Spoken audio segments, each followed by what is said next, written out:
Évangile de Jésus-Christ, selon saint Jean 5, 1, 16. Après cela, Jésus se rendit à Jérusalem pour une fête religieuse. Près de la porte des brebis à Jérusalem, il y a un bassin entouré de 5 porches. En hébreu, on l'appelle Betzata.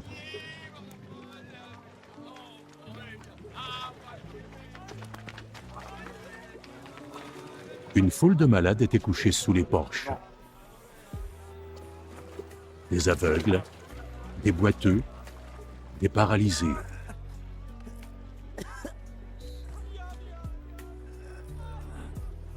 Il y avait là un homme qui était malade depuis 38 ans.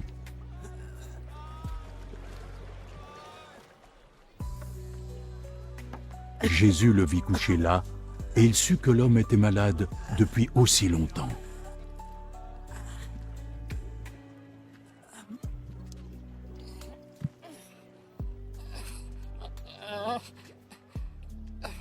Tu aimerais te sentir mieux.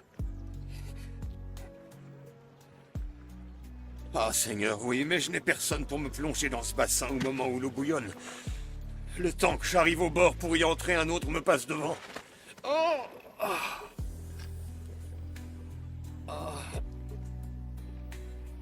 Lève-toi. Prends ta natte et marche.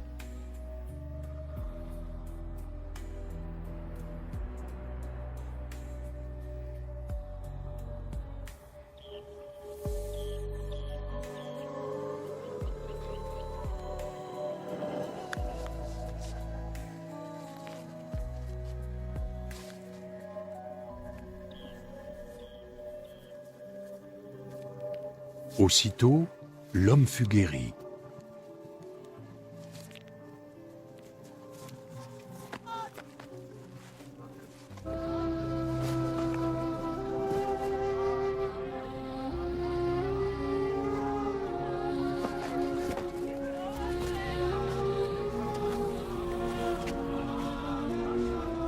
Il prit sa natte et se mit à marcher.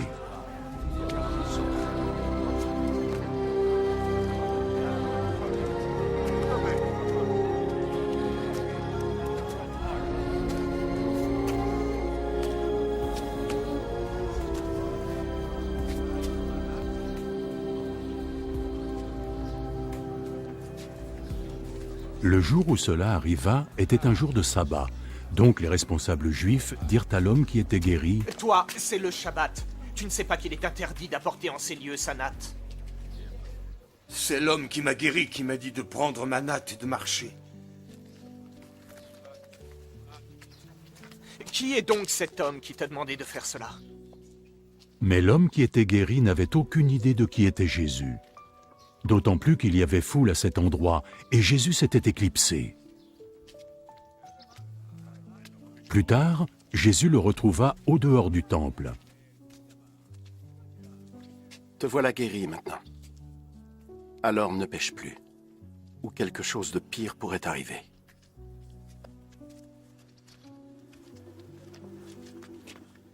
L'homme partit et alla informer les responsables juifs que c'était Jésus qui l'avait guéri.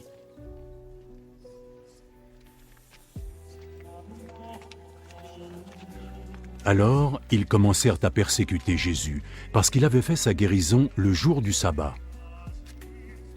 Acclamons la parole de Dieu.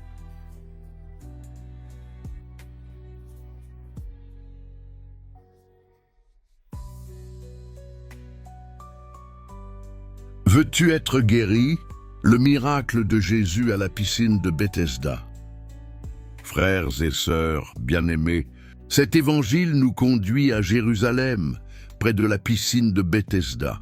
Autour de cette piscine se trouvent des malades, des aveugles, des boiteux, des paralysés. Tous attendent un miracle. Ils espèrent que l'eau agitée leur apportera la guérison. Parmi eux, il y a un homme malade depuis 38 ans.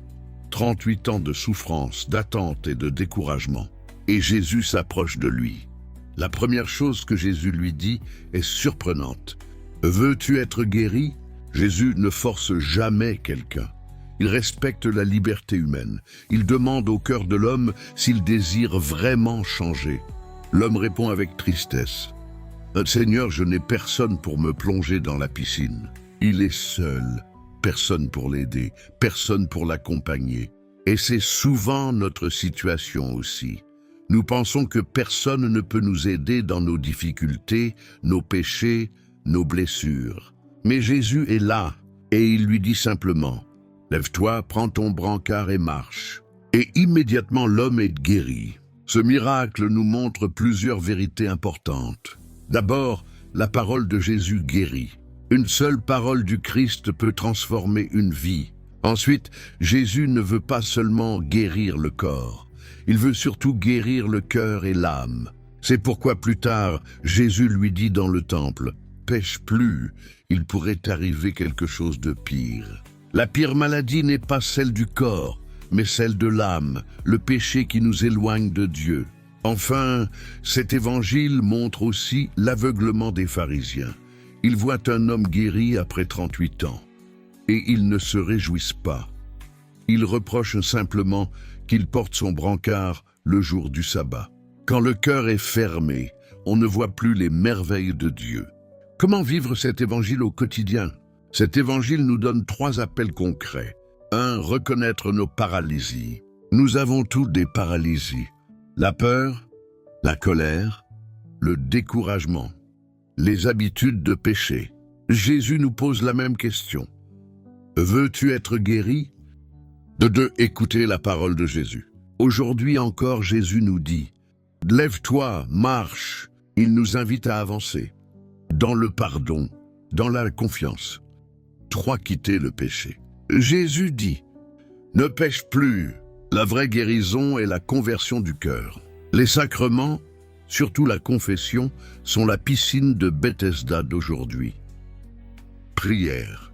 Seigneur Jésus, comme cet homme malade depuis tant d'années, nous portons nous aussi des blessures, des fatigues et des paralysies. Tu connais nos peurs, tu connais nos découragements, tu connais nos péchés. Seigneur, viens nous rejoindre là où nous sommes. Pose sur nous ton regard de miséricorde et dis-nous aujourd'hui, lève-toi et marche, donne-nous la force de quitter le péché, de nous relever lorsque nous tombons et de marcher à ta suite chaque jour. Guéris nos cœurs, fortifie notre foi et fais de nous des témoins de ton amour. Nous te le demandons, toi qui vis et règnes pour les siècles des siècles. Amen.